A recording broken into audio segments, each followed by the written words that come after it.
Never works when I want it to work. And I don't think I have that much battery life. I'm checking. Oh, 18. Android 18. That's cool. Hello, everyone. Greetings from 48141, Inkster, Michigan. Again, I haven't made a video in a long time. I actually used to have better audio and recording equipment, video equipment, and um, I've been transitioning and things. Okay, today is Father's Day 2020. I am not a father. Had some issues with my father in the past, so won't be discussing him as much going forward. Um, but you know, hopefully, um, those who do come from good families with good men in their lives, they're taking care of them. I've learned how to take care of myself at a very, very, very young age. Knowledge is power. Key, actually. Um, Actually, I'm wearing my ex-husband's. If you can hear me, my ex-husband's shirt in this video, it says Wayne cares. He was a Wayne State student. As you can see, green room. Um, I'm actually a UM student. Alma mater is Westwood Schools. Started there in the first grade, ended in senior year. Spent 5 years in Dearborn from grade 7 through 11. Had some ups and downs there. I'm actually getting my final records from there, uh, in about 2 weeks. Would mark, oh no, 1 week will mark my last visit there on campus. So that was kind of interesting, to how that happened and everything. Uh, that was in the era before catfishing and everything. Literally, like 4 months before that movie came out, me and my mom watched it. She loved it. Um, Everybody knew it was a fake documentary and everything like that. But the point that I'm trying to make today is that, before I go on this rant, because I normally don't do videos or vlogs or anything like that. As you can see, my eyes are um, hidden. But someone sent me something today in the mail. It didn't come in traditional post. I got a PO box earlier this year. Um, Before all this stuff really got messy and out of control, because I just didn't want to deal with the ins and outs of having things delivered to my house without having been processed at a facility to where I could go pick it up, whether it was timed or anything. And I was having all kinds of mail shipped to my house. I had so many family members and things that stayed with me during that time. My cousins stayed with me, my sisters stayed with me, my brother stayed with me, and of course, my mom left me the house. I inherited property. And over the past 7 years, it's been a really interesting way of seeing how you really can find that pot of gold at the end of the rainbow. Has just been so stressful because of where I come from and the background that I have. And I didn't want this to be a long video or dull you guys or anything. Like I said, I'm not on that much time. I have 17% now. So I'm gonna just make this as brief and as quick as possible without getting too emotional or anything like that. Um, I'm a coder. I've been using computers ever as long as I can remember, typewriters, everything. That I started off with at the age of 2, 3. Video games were always an obsession of mine. The retro ones, the classic ones, I had to revisit years later because my brothers and sisters and cousins and parents that already played it, even grandparents that played it, um, and it was just one of those things where I had to understand, like, if you understand something well and if you exceed in something, you follow it and you pursue your dreams and your passion. And I was actually really good at it. Well, today, um, it happened. It finally happened after 10 years. I received something in front of my door.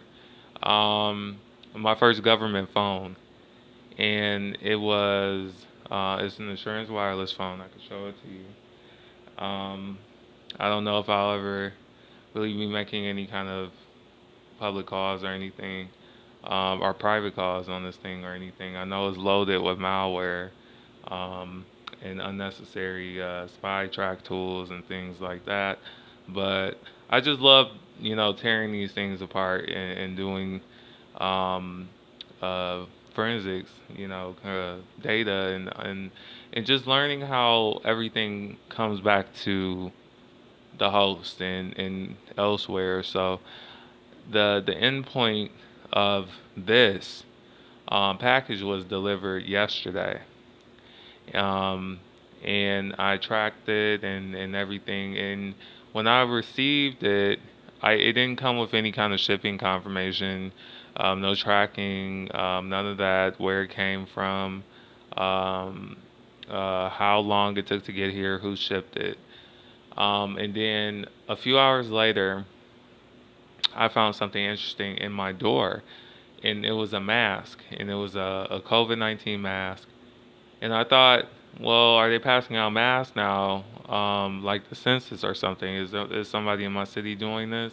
I come from a very small city, as some may know, and I just seen it. I picked it up. It was in the door after I was heading out, and I came back and I said, did you get a mask in your door? I was asking my neighbor on the block over, and she's like, looking at me like I'm hurt. Like, no, I didn't get any mask in my door. I said, oh boy. I said, I know where this is going. I said, so either somebody dropped a mask off for me, um, and I didn't know who it was. No, it wasn't, something that I thought about deeply, but I knew if nobody else had gotten one, then it was personal. And I don't get too much mail coming at the house. Like I said, other people do, but I don't. Separate issue, many separate issues. I'll touch on those later. But when I got home and I opened the door, the mask was open. It had been open. Nobody left any kind of note or anything or where it came from. And it was a very threatening note. And it was a very threatening uh, thing to do. It was very painful. I wanted to cry. I still haven't cried. I'm tearing up. I'm not crying. Um, but it was very, very disrespectful. Um, this year marks the 10th anniversary of my suicide attempt. I didn't kill myself. I wanted to, but I didn't. I pulled myself out of it. One of my favorite shows, True Blood, one of my favorite characters um, in season two, in season three, started off by trying to kill herself, Tara. And that was aired 2 days after I'd been released. Actually, that Sunday. Um, yeah, because I was released on a Thursday. Because I attempted on Tuesday, I had the evaluation Wednesday, and they let me go Thursday. I was 17 at the time. And the thing about when you get diagnosed with when you try to hurt yourself, or when you try to do something to harm yourself, and then people don't know how to communicate with you about the isms of it. And I said it was serious. I said it was personally attacked, and I had all this evidence, and I had all these people that knew. It was like, well, I know, it kind of doesn't make any sense, but I still don't believe it because you're that good at what you do. So I'm not going to put it past you, but I really don't care. And it was like that I don't care turned into even more. It was like throwing gasoline into the fire. And so it allowed whoever created it, and I,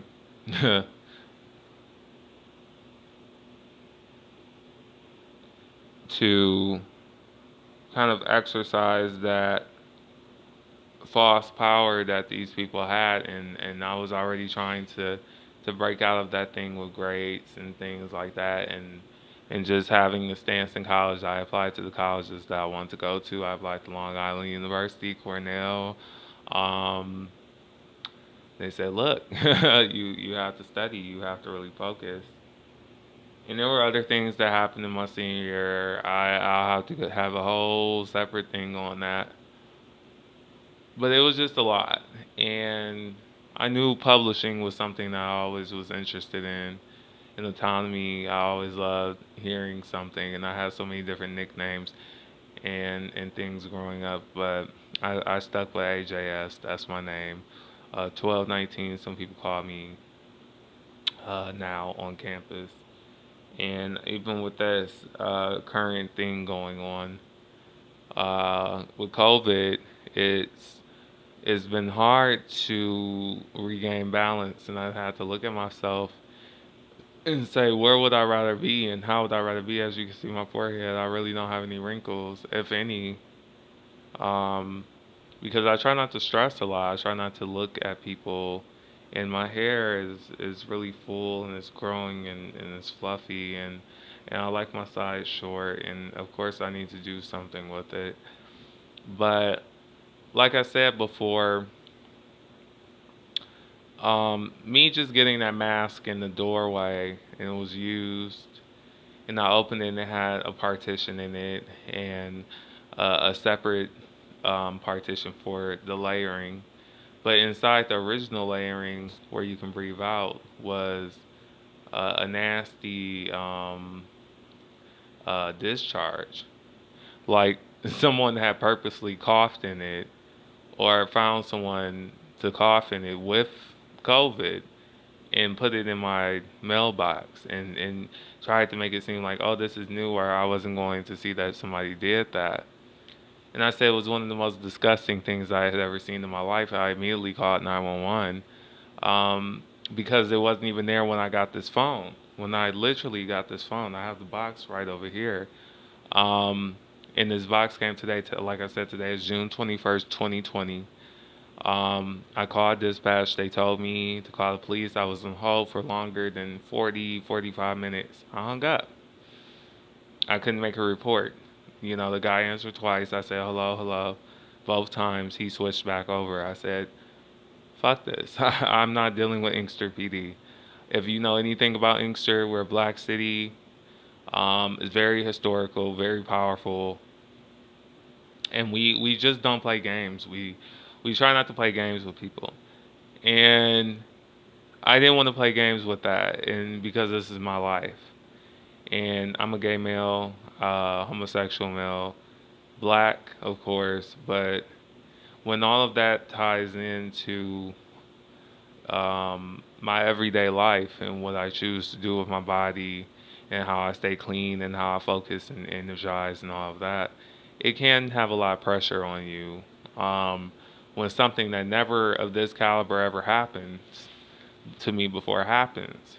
Um, I literally had a lot of firsts this year, a lot of first, great things that, like I said, happening on my own. But when it came to family and things like that, I just didn't want to be around family as much. I really wanted to just focus on doing what I needed to do for me and getting back in touch with my inner roots and my children, um, you know, and my family. I had to let them know, uncle is here, cousin is here, brother is here. I have two siblings of my own, but they're older than me.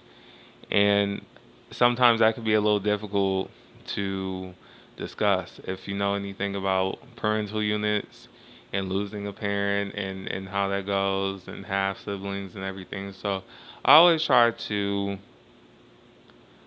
be fair in that way. And I said, no, everyone matters. But on this particular day, I realized that I didn't matter.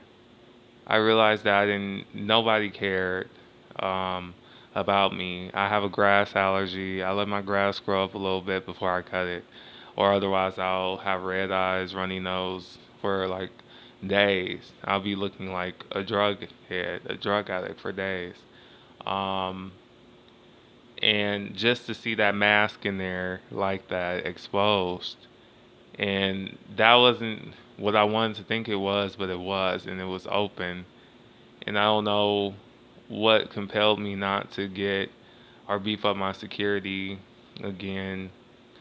I had cameras and stuff installed when my mom was alive, and my sister and my friends would come over, and they were like, Jared, AJ, what are you doing with all this stuff? And I'm like, you know what, you're right. I had to let my freedom, I had to let my guard back down. I had a dog, you know, I had a cat, I had a family, and I never had the need to have all that stuff. I said my best guard was my dog at the time. And I slowly realized I need to get that back, and I didn't have that desire to when I was trying to, rebuild my pieces and get myself back together. And this is it. Today was the day I learned that I was no longer safe here. And I have so many things that I want to talk about. There's so many things going on with me personally. And I just don't want to make that mistake. I don't want to make the mistake of people thinking that I'm a weak person. I'm not a weak person. I'm not an uneducated person. I love education. I love the streets. I love the movement that's going on right now. It is very powerful. But I have some very strong neighbors as well, and I just don't want this to happen to anyone else, um, because it happens so randomly. And like I said, you let your guard down for so long, and then poof, is like that. There was a shooting directly behind my house. Um, this was wow, this was almost 18 months ago. So I just think about that, and I think about why people don't acknowledge that. And I haven't even had my 10th anniversary of my high school anniversary. I'm a 2011 graduate, so 2021 or the beginning of the school year this year. Considering everything that's going on, I don't think that's the last thing anybody is thinking about right now is a high school reunion. In fact, I just wanted to let my classmates, current and former, know that I will be pursuing my education by any means necessary. I belong in the classroom. Um, Inkster Public Schools was exhausted years ago. We don't have any kind of reason not to have schools here. And it just bothered me that, nobody really fought for it. A lot of people paid lip service, but a lot of people really didn't do the things that they need to do um, on their end. And we are a small city, and I know a lot of people say, hey, you just, do the census and vote and da da da. And I said, yeah. And surprisingly, I said, they know who you are and where you live and what you're doing, where you're going, and all of that. And I said, as long as the history is here and you hold on to that, I said, my mom made me so proud when she made herself here. And I said that was a reason because if you're always over the place and around in this city and that city and here and there and there and there, and I said you're bouncing around too much energy. And like I said, I've been here, slept here, wrote here, drove here, built here, still here, and this happens again. Um, a particular COVID-19 mask, um, nowhere to be found this morning when I went to the market, or should I say Dollar General. um, Nowhere to be found when I got my package. That was around noonish, but around late 3, 4 p.m., there's this mask in my door, and it bothered me greatly. And I don't know how I'm going to sleep. And I've lost so much sleep over others already. But this one is real, you guys. This one is This one is the one where I know I'm like I can no longer be in this house. I've been through a lot in this house already. I don't want to pay rent. Um, I don't pay rent. I owe property taxes, but when you're like me and you're disabled, um, you get exemptions and things like that. So they don't really mind understanding to understand my situation because they kind of already understood um, that I did it. You know, I worked in the right jobs. I did do the warehouses. I did do the office jobs. I had four warehouse, factory jobs and like four office jobs. And I'm a student, a teacher, professor, and everybody knows pretty much what I'm trying to attain is along the lines of civil engineering. I've always loved civil engineering, the concept of a BC program. If you ever really want to make a difference in your life, do this program. But you know, it takes a lot of time and focus and just learning and knowing basic concepts and advanced concepts and just what you want to do and what you want to apply to it. But it also takes a lot of money and investing and resources. So if you can do that, please do. Again, civil engineering.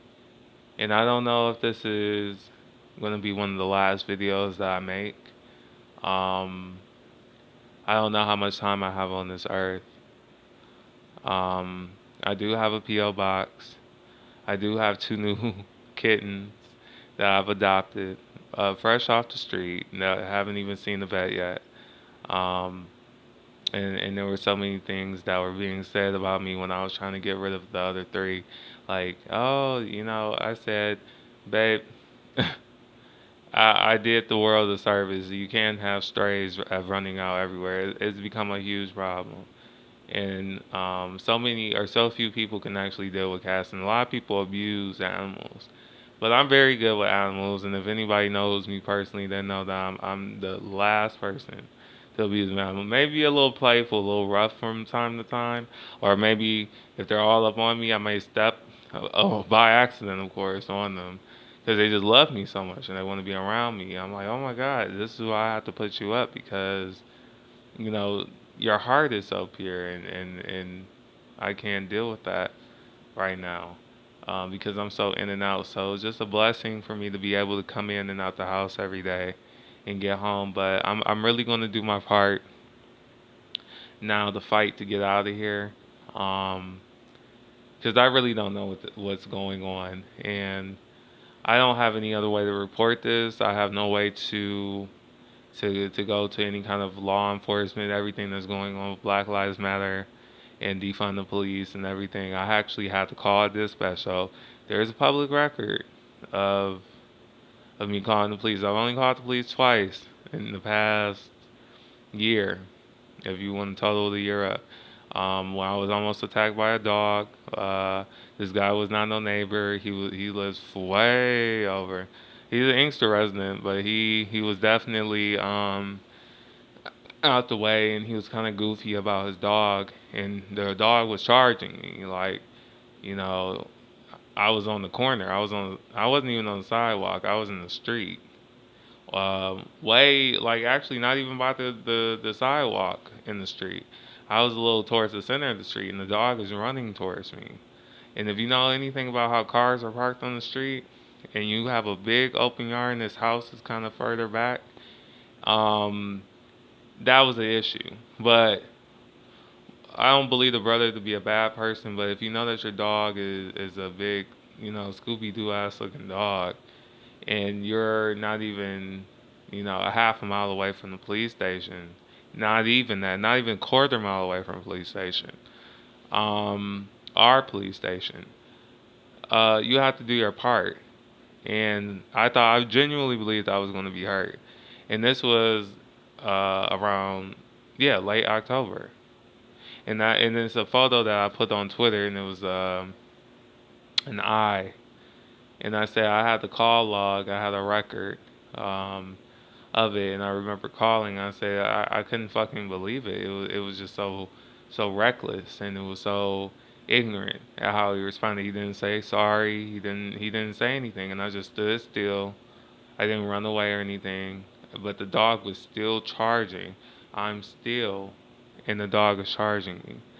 I said, if my dog had done that, and I'm yelling at the dog to come back, and the dog doesn't come back, that shows you that you're not a good owner. The dog actually came up to me close, but I wasn't afraid of it because I had dogs all my life. But I still called the fucking cops on them because I don't fuck with you know almost. You know, almost got ate the fuck up. I'm trying to tell these people, if you give 12 a reason, they'll give you a real reason to not know. So that was that time, and then today. So, if anybody ever tried to look at me and look up to me or anything like that, I say, yeah, I don't fuck with the police either, you guys. But in this particular instance, I really wanted to make a report. There's DNA evidence on there. Like I said, I had touched it thinking that somebody left it for me as a token or a thank you or something. And this was the complete opposite. This was a complete slap in the face, insult, threat. Um, it was really like a death threat. I mean, COVID affected us. It affected black people and in so many different socioeconomic ways, and we can't ignore that. And the fact is that until I figure out who it was, I just don't feel safe. I don't feel comfortable, and I know that that might sound like something light, but it's not. And like I said, I've been wearing this mask for a long time. A really good friend of mine gave it to me. I worked for it, but it was definitely new and packaged correctly, and I believe it came from Korea. Um, this one that came in the mail, well, that was left in my house today, was from China, but it wasn't even a non-medical mask. Or it was a non-medical mask, but like I said, it was just filthy. It was just a disgusting thing to do. And I know this is kind of choppy. This is nothing that I imagine I would have to do. But it's still light outside, and it's getting dark.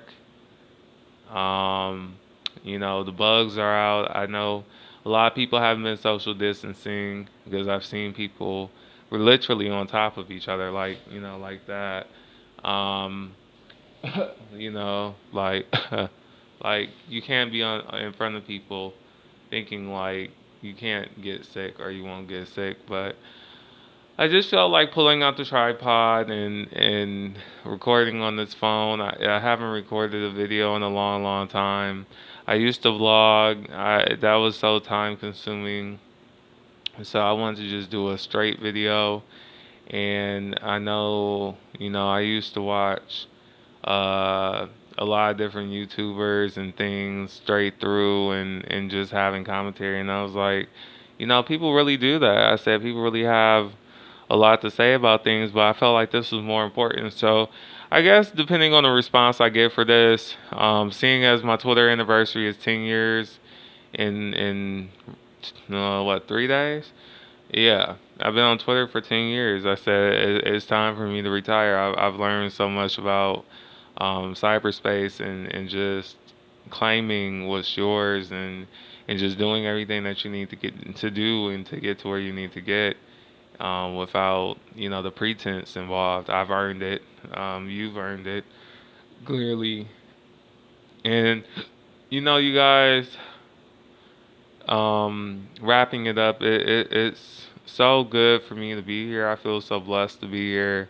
I'm 27 years young. I'm not gonna be young forever, but I just want to let you know that I love you, and I know if nobody ever said that to you before, I'm saying it, and I've been through so much, and I don't ever want anyone to think that I haven't.